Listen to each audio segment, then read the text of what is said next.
Y con el mismo gozo vamos a leer la Biblia.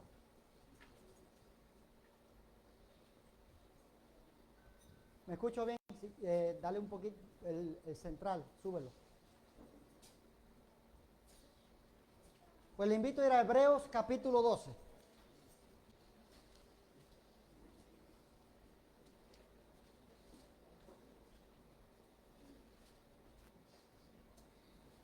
Hebreos capítulo 12, versículos del 1 al 3.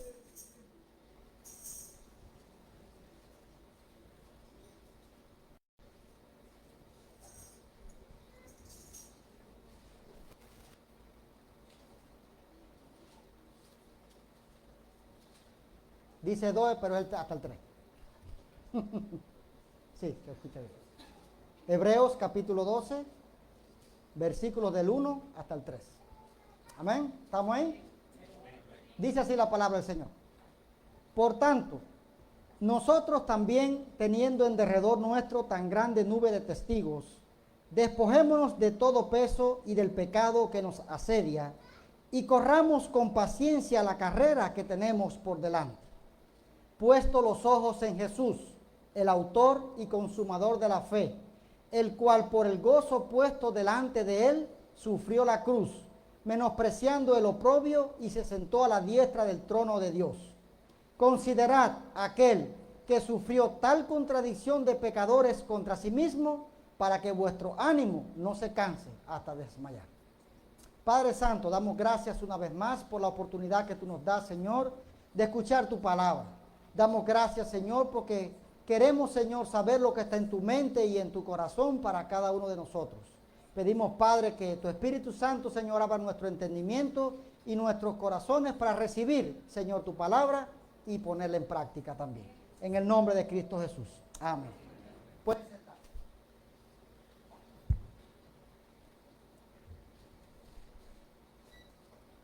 Todos en la vida tenemos objetivos, ¿verdad que sí? Objetivos que queremos lograr, metas que queremos cumplir, sueños que queremos que se hagan realidad. Muchos de nosotros luchamos en lo mejor de nuestras capacidades para lograr que esas metas se cumplan y nos sentimos realizados, completos, cuando vemos que esas metas se logran cumplir. Creo que en la vida no deberíamos dejar nunca detenernos en la búsqueda de esas metas que nos estimulan a seguir adelante en la vida. Y hay una historia que quiero compartir de una atleta, o sea, es la vida real de una atleta llamada Wilma, que ilustra cómo ella logró su meta antes de entrar en la Biblia. Wilma fue una niña que nació prematuramente, enfermó de poliomielitis, lo que la dejó con la pierna izquierda torcida hacia adentro. Pero Wilma tenía un sueño y estaba decidida a no permitir que su discapacidad terminara con ese sueño. Su madre siempre le decía: cariño, lo más importante en la vida es lo que tú creas y sigas tratando. Por lo tanto, Wilma a los 11 años decidió creerlo y mediante pura determinación se obligó a caminar sin soporte. A los 12 años ella le dijo a su entrenador de baloncesto: si usted me da 10 minutos de su tiempo todos los días, yo le daré una atleta de clase mundial. Él aceptó la oferta y la entrenó. Al siguiente año decidió probar con el equipo de carreras. Y fue poco a poco Wilma mejorando hasta que a los 14 años era campeona del estado de Tennessee. A los 16 años la invitaron para las pruebas de los Juegos Olímpicos. Ganó una medalla de bronce en los 400 metros. Ella ganó una medalla, pero ella quería el oro. Por lo tanto, tenía un sueño y quería lograrlo. Pero para hacerlo tenía que exigirse una cantidad enorme de tiempo, de esfuerzo, de disciplina y dedicación. Y semana tras semana, mes tras mes, Wilma mantuvo un horario agotador por más de 4 años. Finalmente, a los 20 años llegó a los Juegos Olímpicos de Roma. Ella había pagado el precio, estaba lista para correr. Había 80,000 espectadores en las gradas observándola. Ella ganó su primera medalla de oro en los 100 metros planos. Después ganó la segunda medalla de oro en los 400 metros planos. y ganó su tercera medalla de oro en los 400 metros relevo en el equipo nacional de los Estados Unidos. Fue la primera mujer en la historia en ganar 3 medallas de oro en carreras en tiempo récord. Wilma logró su sueño. Y esto nos invita al pasaje que estamos viendo. Esto nos lleva a este pasaje en Hebreos 12, donde se describe la vida del creyente como una carrera. La pregunta que surge es, ¿qué necesito para correr mi carrera? ¿Y cómo puedo terminar esta carrera? Lo primero, dice el pasaje, es que el corredor debe deshacerse de todo lo que le impide correr. La ropa de un corredor, si usted ha visto las carreras, debe ser ligera, sencilla y adecuada para que no estorbe ni impida correr bien. Ningún atleta, si usted se da cuenta, correría intencionalmente una carrera cargando pesos. No me imagino un corredor de 100 metros plano que debe correr a gran velocidad, corriendo con una mochila cargada de piedra. Usted no ha visto ninguno, ¿verdad? Por supuesto, porque tienen que dejar todo obstáculo para poder correr bien. Por eso dice en el versículo, por tanto, nosotros también, teniendo en derredor nuestro tan grande nube de testigos, despojémonos de todo peso y del pecado que nos asedia y corramos con paciencia la carrera que tenemos por delante. Una de las verdades más horribles sobre el pecado es que se aferra al pecador y duro que no quiere soltarlo. Y a los cristianos a veces nos gustaría decir que nosotros ya hemos terminado con el pecado. Nos gustaría decir que ya nosotros terminamos nuestra lucha contra el pecado. Pero desgraciadamente nos damos cuenta que no es fácil desprenderse de él. Y la palabra de Dios nunca dice que el pecado va a dejar de asaltarnos o seducirnos después de la conversión. El pecado es una amenaza real con la que usted y yo luchamos constantemente. Por eso, el primer consejo que nos da el autor de Hebreos es que nos manda a desprendernos de él y dejarlo a un lado. Si usted quiere correr su carrera de una manera que usted pueda lograr llegar a la meta, tiene que desprenderse de él por completo, para que puedas correr, como digo yo, ligero. La segunda condición para correr mi carrera de fe es la santidad. Cuando hablamos de santidad, vuelvo y repito, no es un hombre vestido de blanco, con collares en el cuello, como se usaba allá en mi país, en Cuba. Un hombre santo no es aquel que pobrecito anda levitando y no se topa con nada. No tiene nada que ver con eso la santidad. La santidad te habla de un estilo de vida. Dios dijo, sean santos porque yo, el Señor su Dios, soy santo. Y Dios está separado del pecado. Dios es diferente. Dios es puro y demanda que sus hijos reflejen su naturaleza y su carácter. Por eso debemos correr la carrera de fe en santidad, porque el pecado nos va a asediar totalmente y completamente si lo dejamos y permitimos que entre en nuestras vidas. Y la condición exige una separación de todo aquello que nos predispone para el pecado. Entonces, la primera condición, tenemos que despojarnos de todo aquello que nos asedia, aquello que es el peso. Segundo, correr en santidad. Y la tercera condición para esta carrera es el armarse de paciencia. Esa palabra tan difícil a veces. El término paciencia no es sentarse en una silla y esperar que un tren te pase por encima. No es resignarse a las circunstancias de la vida. Paciencia no es eso. Porque la paciencia impide el desaliento cuando las circunstancias son difíciles. La paciencia puede ser pasiva en el sentido de soportar las pruebas. Pero en este caso la paciencia es activa, que lleva a permanecer corriendo sin que se produzca el desánimo. Si usted ha visto los corredores de maratón de 42 kilómetros, usted ve cuando están llegando a la meta, que están llegando exhaustos, que han dado toda su energía, que han dado todas sus capacidades. Y lo único que están pensando, hermano, no es en el lugar que van a coger. Están pensando simplemente en llegar. Pero necesitan ser pacientes porque tienen que distribuir su fuerza, su energía para poder llegar a la meta. La vida cristiana es lo mismo, hermano. La carrera que usted y yo estamos corriendo puede durar toda la vida. Y tenemos que correr con paciencia para cuando llegue el desánimo, sepamos soportar y sepamos seguir. Y paciencia quiere decir que continuamos cuando todo dentro de nosotros nos dice que deberíamos rendirnos. Cuando ya no hay fuerzas, cuando ya no das más, cuando ya lo has aguantado todo y tú crees que ya deberías terminar, la paciencia te ayuda a seguir perseverando hasta que llegues a la meta. Porque déjeme decirle una gran verdad, ningún creyente corre con resistencia por su propia fuerza. Estamos acosados por las debilidades todos los días. Y la resistencia con la que usted y yo corremos nuestra vida cristiana es enteramente y solamente por Cristo. Solo resistimos porque le pertenecemos a Cristo. Y como enseña Primera de Pedro 1:5, somos guardados por el poder de Dios mediante la fe. Pero esto no significa que usted y yo soportemos pasivamente. Dios, por ejemplo, aquí no honra a los santos del Antiguo Testamento porque eran pasivos. Porque estos santos que vamos a ver ahora fueron activos, a pesar de las dificultades, a pesar de las pruebas, a pesar de que hubo cosas que quizás ellos pensaron que no iban a poder llegar. Simplemente siguieron soportando hasta llegar a la meta. Porque Dios que nos llama hoy requiere una fidelidad activa de parte nuestra. Pero ¿de dónde sacamos la fuerza? ¿De dónde sacamos nuestro estímulo?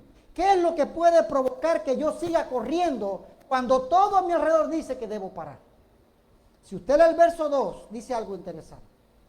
Puestos los ojos en Jesús, el autor y consumador de la fe, el cual por el gozo puesto delante de él, sufrió la cruz, menospreciando el oprobio y se sentó a la diestra del trono de Dios. Intencionalmente, el autor, cuando usted se lee el capítulo 12, hay un capítulo anterior. ¿Sabe cuál es, no? El 11. Y el capítulo 11 ha descrito lo que nosotros llamamos los héroes de la fe. Empezando desde Abel hasta unos que no se nombran al final. Y en ese punto usted podría decir, bueno, quizás lo que tengo que hacer es que mire a estos héroes de la fe para saber si sus ejemplos me pueden servir.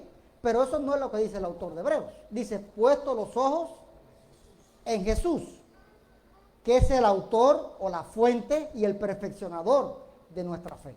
Pero, como digo yo, antes de ver a Jesús, miremos quiénes son esos héroes de la fe, esos testigos que están en Hebreos capítulo 11. Porque esta nube de testigos que se menciona aquí en el capítulo 12:1 se refiere a esa multitud que asiste a la carrera para ser testigo del esfuerzo de los corredores y para darle ánimo, hermano. Y estos testigos de los que se habla en Hebreos capítulo 11, de los cuales Dios mismo dio testimonio, son testigos calificados a través de su paciencia y perseverancia. Imagínese que usted va a correr la carrera de su vida y usted está en un estadio olímpico. Imagínese 80,000 espectadores como Wilma. Imagínese que usted cuando va a correr se da cuenta que en todas esas gradas se encuentran todos los campeones olímpicos y mundiales que han venido a verlo, que han venido a contemplarte, que han venido a animarte, que han venido a apoyarte. ¿Cómo usted correría su carrera? Quiero que piensen eso. Porque ellos están ahí para mostrarnos ánimo. Para cuando en el momento la carrera esté desfalleciendo, te encuentres que algunos de ellos pasaron por lo mismo que tú estás pasando ahora. Cuando estamos desanimados porque quizás no vemos lo que se nos prometió, quizás en ese momento se levanta el patriarca Abraham y nos dice en un momento que su fe también flaqueó. Y nos dice que en un momento cuando flaqueó su fe, porque no veía el cumplimiento de la promesa, que tuvo que esperarla, Dios que es fiel en el momento exacto, en el tiempo exacto, le cumplió la promesa a Abraham. Entonces Abraham nos sirve de ejemplo cuando nuestra fe tiende a flaquear. Hay un campeón de la fe ahí. Pero también cuando la incredulidad nos ataca en ese momento de nuestra vida, veamos cómo se levanta Sara, que dice que se rió de la promesa de que tendría un hijo en la vejez porque no creyó. pero Dios cumplió lo que prometió. Entonces, ella se levanta como una campeona de la fe. Cuando creemos que somos muy jóvenes para servir a Dios, veamos cómo se levanta David, que siendo un niño prácticamente mató a un gigante. Y le dijo, tú vienes a mí con espada, lanza y jabalina, pero yo vengo a ti en el nombre de Jehová de los ejércitos, a quien tú has desafiado.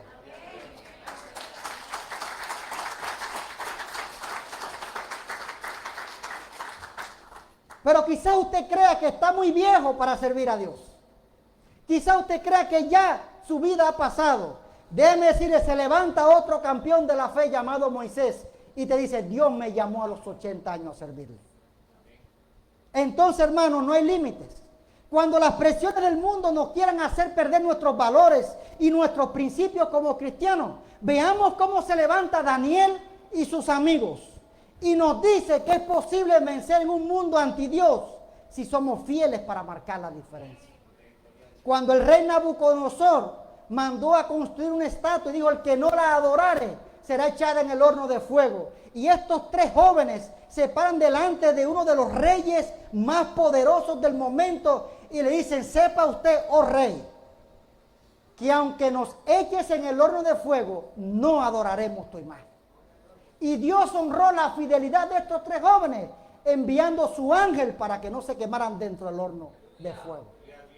Tienes a Daniel que le dice al que está con él y le dice, vamos a probar 10 días, danos a comer agua y legumbres porque no queremos contaminarnos con la comida del rey. Dice, pero Daniel, tú sabes que si te doy comida y te ves peor, me cuesta la vida. Vamos a hacer la prueba y si algo pasa, el problema es mío, no es tuyo. Y Daniel, porque era fiel al Señor, se levanta como un campeón de la fe y Dios honró a Daniel. Cuando llegan delante del rey, eran 10 veces más sabios, mejor preparados y se ven mejores que los demás. Tienes otro campeón aquí. Cuando te sientas incapaz en el llamado que Dios te hace, mira cómo se levanta otro campeón de la fe llamado el profeta Jeremías. Que se nos dice que siendo muy joven e inexperto, Dios lo capacitó para enfrentar el pecado de la nación de Israel. Y así en la Biblia hay montones de campeones de la fe donde su vida son ejemplos que nosotros podemos imitar. Estos ya corrieron su carrera. Estos ya terminaron. Estos ya ganaron. Pero nos alientan a persistir y a dedicarnos a la carrera con toda esa constancia que se merece. Entonces, hermanos, si ellos pudieron alcanzarlo con la ayuda del Señor, para nosotros es posible también. Y es interesante porque la palabra que se usa para carrera es una palabra que indica una carrera a pie, no una carrera corta, donde la velocidad es importante. Estamos hablando de una carrera larga, donde la resistencia es importante para pasar la línea de la meta. Y esta carrera, usted y yo que ya la estamos corriendo, sabe que a veces es agotadora, sabe que a veces es extenuante, pero sabe que requiere disciplina, requiere determinación y requiere perseverancia. Es una carrera de toda la vida. Y yo mismo llevo 31 años corriendo mi carrera de la fe. A los 11 años, por la gracia de Dios, Dios me salvó. Y 31 años donde podría contarle a usted todos los obstáculos que he tenido que enfrentar, todas las cosas que he tenido que soltar y todas las veces que Dios me ha ayudado a seguir adelante. Y porque llevo 31 años significa que mi carrera ya terminó. Créame que no, hermano. Me falta mucho por correr todavía. ¿Cuánto? Ni idea. Pero seguimos corriendo. Pero después de ver estos héroes, veamos a Jesús. Y dése cuenta que Jesús no se encuentra entre los héroes de la fe. Porque a Él se le otorga un reconocimiento especial.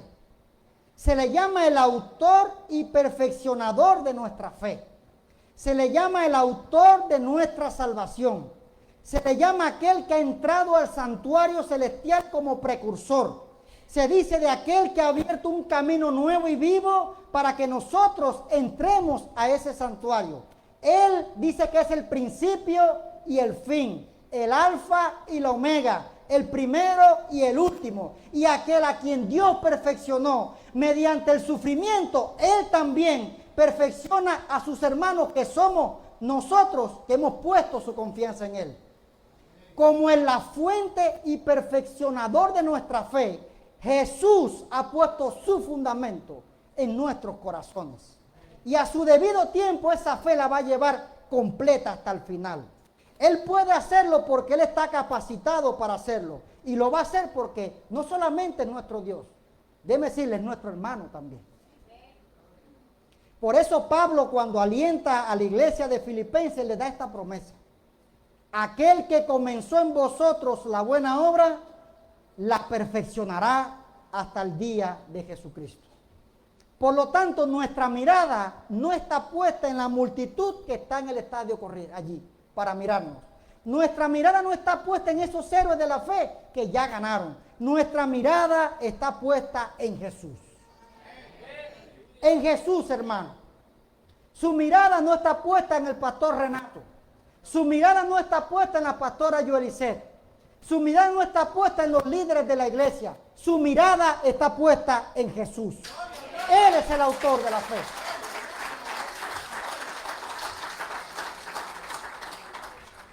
Él es el que los salvó. Él es el que los trajo aquí. Él es el que los ha perfeccionado. Él es el que los ha cambiado y transformado. Él es el que le va a dar entrada a su reino celestial. No es Renato, hermano. Y quizá usted es tan triste porque nos quitan a un pastor. Yo soy solamente un siervo. He dicho que el pastor de la iglesia se llama Jesucristo. Y solo a Él debemos rendirle pleitesía. Por eso en el versículo 3 nos dice algo interesante. Consideren aquel que sufrió tal contradicción de pecadores contra sí mismo. O sea, nos llama a considerar qué fue lo que movió a Jesús a hacer lo que hizo. Por considerar, quiere decir que tomamos a Cristo como nuestro modelo y lo miramos constantemente en busca de estímulo e inspiración. Porque Jesús nos muestra cómo ser encontrados fieles al final. Y es que la única manera de aguantar y permanecer firme es tener en cuenta a Jesús. Piensen en esto. 12 discípulos en una barca en medio de una tormenta. Y la barca parecía que se iba a destruir. Y Jesús viene caminando en medio de la tormenta. Y Pedro y todos se asustan diciendo, parece que hay un fantasma que viene caminando por ahí. Pero Pedro, recuerden, mi amigo Pedrito, como siempre digo, siempre un hombre impulsivo, echado para adelante. Dice, Señor, si eres tú, manda que yo camine sobre el agua. A veces criticamos a Pedro porque Pedro se hundió, ¿verdad que sí? Pero dése cuenta, fue el único de los 12 que se tiró. Y mire algo interesante. Pedro, ¿dónde puso sus ojos? En Jesús. Mientras estaba mirando a Jesús, literalmente, la tormenta que amenazaba con destruir la barca, la tormenta que amenazaba con destruir a los discípulos, la tormenta que amenazaba con destruirlo todo, se encontraba literalmente bajo los pies de Pedro, como estaba bajo los pies de Jesús. Mientras estuvo mirando a Jesús, todo estaba bajo control, aunque había una tormenta. Pero ¿qué pasó cuando Pedro empezó a mirar la tormenta? Se empezó a hundir. Así nosotros cuando vamos en nuestra carrera de fe, si quitamos los ojos de nuestra meta, nos vamos a desviar del camino. Nos vamos a desviar del camino. Podemos perder nuestra fe. Podemos terminar fuera de la carrera descalificados porque simplemente quitamos la meta delante de nosotros. Pedro miró a Jesús, la tormenta bajo sus pies. Pedro dejó de mirar a Jesús, la tormenta estaba por encima de Pedro. Quiero que piensen eso, porque hay algo interesante en esto aquí. Jesús, escuchen, no corrió su carrera de fe por el placer de la carrera como tal. Aunque Jesús experimentó satisfacción cuando vio personas sanadas, personas consoladas, personas acercándose a la fe, personas liberadas, pero esa no era la motivación de Jesús. pero no dejó tampoco la presencia de su Padre ni su gloria celestial, porque Jesús tampoco soportó las tentaciones de Satanás y fueron constantes. Jesús no sufrió ridículo, desprecio, blasfemia, tortura y crucifixión por amor al arte, como dice uno. No experimentó la incomprensión y la negación de sus propios discípulos por amor al arte. Había una motivación, que es lo que hacía que Jesús corriera también. Él corrió como usted y yo, déjeme decírselo. Y corrió por dos cosas nada más. Según el texto dice que corrió por el gozo puesto delante de él. Y corrió para sentarse a la diestra del trono de Dios. Corrió por ese gozo de la exaltación. Cuando Jesús mismo dijo en Juan capítulo 17, versos 4 y 5. Yo te he glorificado en la tierra. He acabado la obra que me diste que hiciese. Ahora pues, Padre, glorifícame tú al lado tuyo con aquella gloria que tuve contigo antes de que el mundo fuese.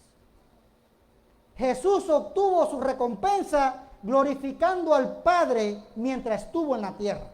Y glorificó a Dios exhibiendo totalmente los atributos de Él y haciendo completamente la voluntad del Padre. Cuando Jesús fue a la cruz también, soportó todo lo que la cruz exigía. Despreció la vergüenza y la aceptó por la recompensa del Padre y la alegría de que Él se la iba a entregar.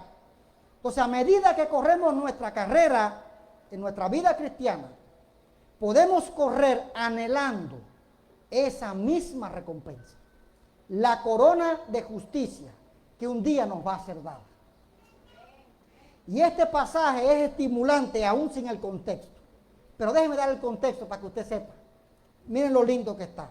El contexto de este pasaje son los Juegos Atléticos, que era algo que donde los atletas competían en los Juegos para ganarse el premio final. Todo atleta compite por un premio.